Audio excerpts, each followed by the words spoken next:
They call it the City of Angels, the global capital of entertainment, a place where dreams are made and fortunes are won. But look closer.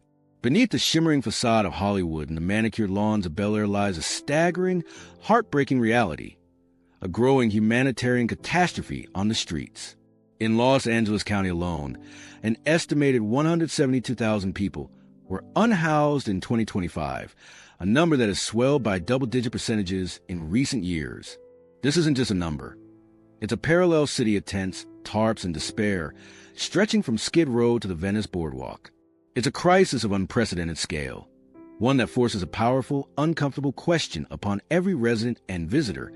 How did the wealthiest city in one of the wealthiest nations on earth let its most vulnerable citizens fall so far? This report delves into the systemic failures, the root causes, and the human cost of the growing homeless crisis in L.A. The root causes, a perfect storm of failure. The crisis on the streets of Los Angeles is not the result of a single factor, but a perfect, poisonous storm of economic and structural failures. At its core is the crippling housing affordability gap. For years, rent prices in LA have skyrocketed, far outpacing stagnant wages. According to the MIT Living Wage Calculator, a single adult in Los Angeles needs about $46,000 per year just to cover basic living expenses, nearly 3 times the federal poverty line. For an extremely low-income earner, there are only about 35 available in affordable rental homes for every 100 households. This sheer mismatch between income and housing costs means that millions of families are living on a knife edge, one unexpected bill or medical emergency away from eviction. The expiration of COVID-era relief funds, which temporarily buoyed many low-income families, simply accelerated the descent for those already struggling. Beyond the financial chokehold, systemic societal issues act as powerful currents pulling people into homelessness. The lack of adequate mental health and substance abuse services is glaring. While only a segment of the homeless population suffers from severe mental illness or addiction, the street environment drastically exacerbates these issues, turning pre-existing conditions into chronic, disabling disorders. Los Angeles' response system has historically been fractured, with social workers struggling to connect unhoused individuals, often battling paranoia or addiction, with decentralized and insufficient services. Furthermore, systemic racism remains a critical driver. Black and indigenous communities continue to experience homelessness at rates disproportionately higher than the general population, reflecting deeply embedded economic and social inequities. The recent influx of new arrivals, including asylum seekers, who are barred from working for nearly a year, has also put immense strain on an already overwhelmed service system. Life on the streets, the unseen humanitarian crisis. The reality of living on the streets of LA is a relentless fight for survival. Encampments, the visible manifestation of the crisis, are not just messy. They are public health hazards and places of profound danger. Lack of sanitation leads to the spread of infectious diseases like hepatitis A and typhus. Fire hazards are constant, and violence, both interpersonal and from the elements, is a daily threat. Women, gender-expansive individuals, and unaccompanied youth are particularly vulnerable to exploitation and violence.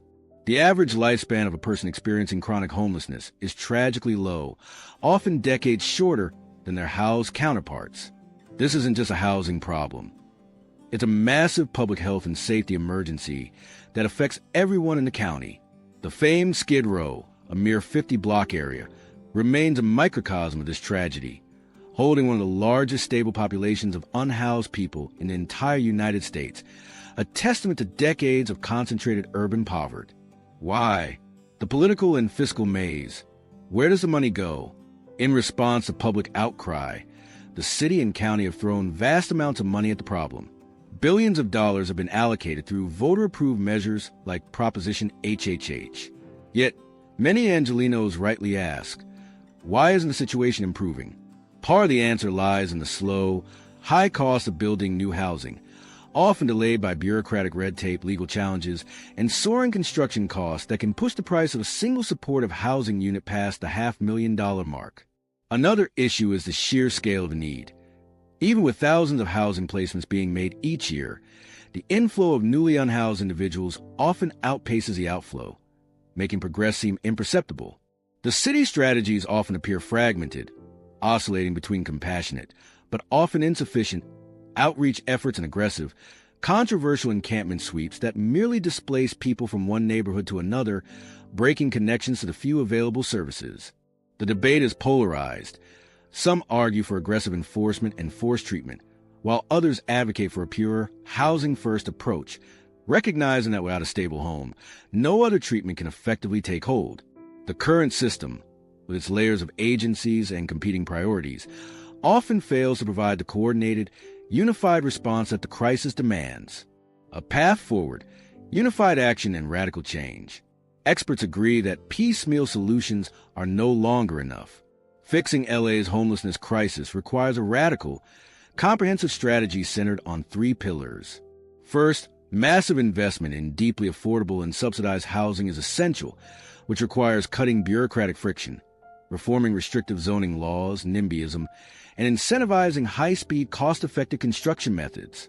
The goal must be to dramatically increase the housing stock available to extremely low-income individuals. Second, a unified system of care must be implemented. This involves centralizing social, mental health, and addiction services to make them easily accessible, either through large, coordinated centers or dedicated mobile outreach teams. It also means investing in long-term institutional care for those unable to function independently. Third, proactive prevention is paramount. Policies that support tenants, provide robust emergency rental assistance, and raise the minimum wage to match the true cost of living are necessary to stop the bleed of people falling into homelessness in the first place.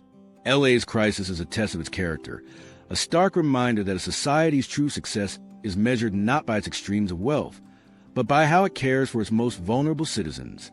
It is a complex issue with no easy answers, but one that demands accountability, urgency, and a renewed sense of shared responsibility from every Angelino.